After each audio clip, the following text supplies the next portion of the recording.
la pratique de Tonglen. Alors cette pratique, je l'ai découverte il n'y a pas longtemps dans le livre tibétain de la vie et de la mort. C'est une pratique de prendre la souffrance sur soi pour soulager tous les êtres.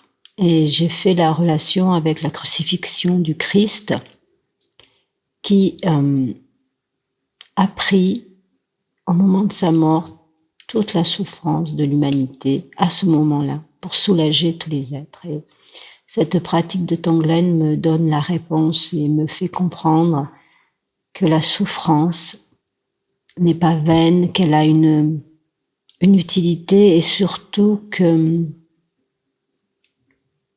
au moment de la mort, nous pouvons encore être utiles, peut-être pas à ce mot-là, mais être là pour les autres. Alors, extrait du livre des morts tibétains. Ô fils, fille d'une lignée d'êtres éveillés, ce que l'on appelle mort est maintenant arrivé. Adopte cette attitude. Me voici arrivé au moment de ma mort. Maintenant, au moyen de cette mort, je vais adopter uniquement l'attitude de l'esprit illuminé, celle de l'amour et de la compassion. J'atteindrai l'illumination parfaite pour le bien de tous les êtres conscients qui sont aussi illimités que l'espace. Alors, ce qui est extraordinaire, c'est que dans le New Age, par exemple, on évite, on ne supporte pas le négatif, toute la souffrance, ça ne sert à rien, quoi. Il faut se concentrer uniquement sur le positif et tous les gna-gna, l'amour, bisounours, patati patata. En fait, lorsque l'on ressent, que l'on vit une souffrance, on peut se servir de cette souffrance comme d'une porte pour justement comprendre que la dualité sur Terre a une grande signification. Alors je vais vous lire un extrait du livre tibétain de la vie et de la mort de Sogyal Rinpoche et vous allez tout comprendre. L'une de mes étudiantes me confiait récemment: mon ami n'a que 25 ans, il est en train de mourir de leucémie et il souffre. Il est déjà terriblement amer et j'ai très peur qu'il ne sombre totalement dans cette amertume. Il ne cesse de me demander: que puis-je faire de toute cette souffrance inutile et horrible? J'ai été profondément touchée par ce qu'elle me disait d'elle et de son ami. Peut-être n'y a-t-il rien de plus douloureux que de croire que toutes les souffrances ainsi endurées sont vaines. J'ai répondu à mon étudiante qu'il existait pour son ami une façon de transformer sa mort. Même à ce stade et au milieu des douleurs terribles qu'il traversait, c'était de dédier de tout son cœur la souffrance de sa mort et sa mort elle-même au bien et au bonheur ultime d'autrui.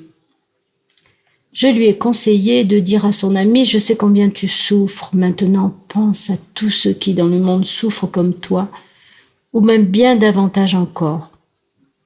Que ton cœur s'emplisse de compassion envers eux. Adresse une prière à quiconque t'inspire la foi et demande que ta souffrance contribue à soulager la leur. Dédie encore et encore ta propre souffrance au soulagement de leur souffrance. Bientôt tu découvriras en toi une source nouvelle de force, une compassion que tu peux à peine imaginer à présent et une certitude absolue que ta souffrance non seulement n'est pas vaine, mais a pris désormais une signification merveilleuse. Ce que je décrivais ainsi à mon étudiante n'est autre que la pratique de Tonglen, que j'ai déjà partagée avec vous, mais qui revêt une importance toute particulière lorsque quelqu'un est atteint d'une maladie incurable ou est en train de mourir. Dites-vous avec une compassion profonde quand vous souffrez: puisse-je prendre sur moi la souffrance de tous les êtres atteints de cette terrible maladie ou de toute autre souffrance. Puissent-ils être libérés de cette affliction et de toute leur souffrance. Puis imaginez que cette maladie et ces tumeurs quittent leur corps sous la forme d'une fumée qui se dissout dans votre propre maladie, vos propres tumeurs.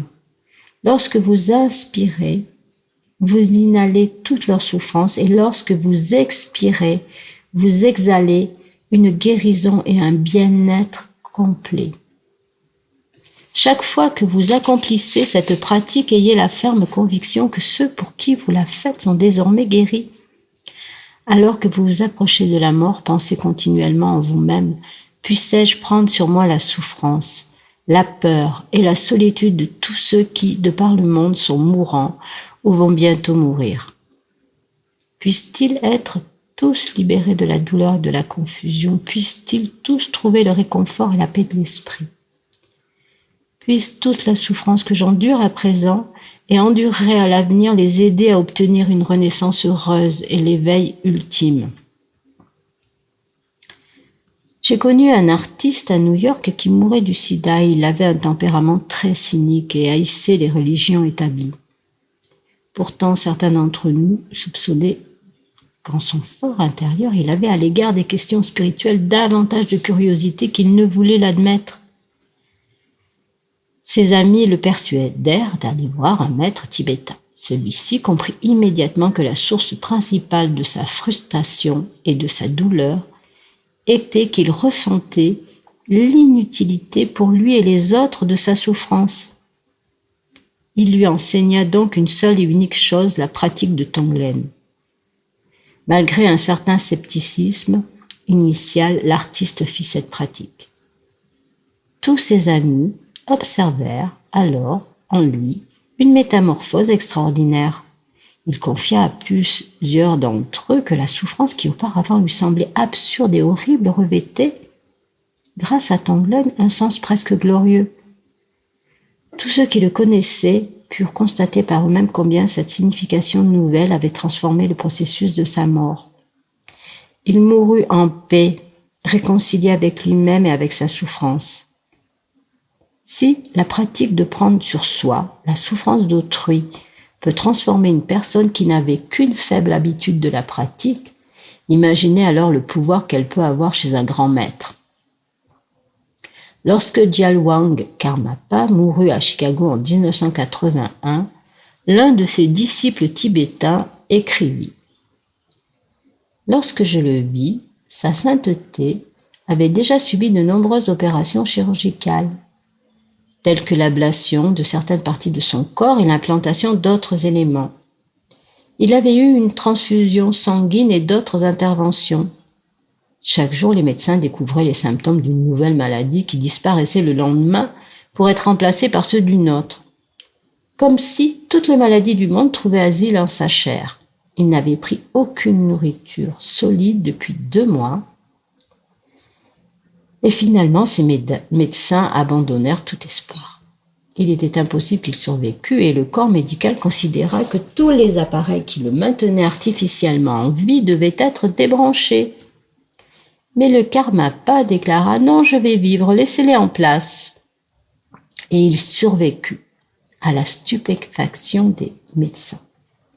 Il semblait apparemment à l'aise dans cette situation, plein d'humour, malicieux, souriant, comme s'il se réjouissait de tout ce que son corps endurait. Je pensais alors, j'en eus même la certitude absolue, que le Karmapa s'était soumis à toutes ces interventions chirurgicales, à la manifestation de toutes ces maladies dans son corps, à l'absence de nourriture, avec une volonté tout à fait délibérée.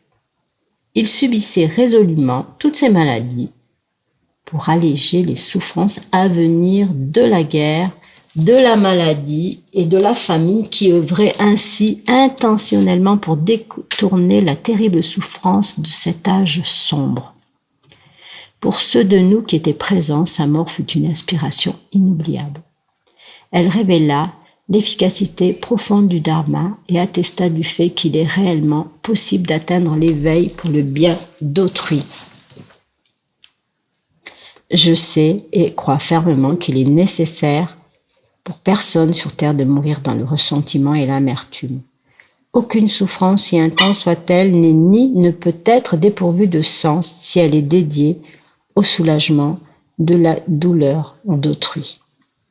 Voilà, je voulais vous partager cet extrait pour enfin comprendre toute la souffrance que nous pouvons inclure en nous, l'inclure dans l'infini, l'inclure dans Dieu, dans la bonté, car tout est bonté sur terre.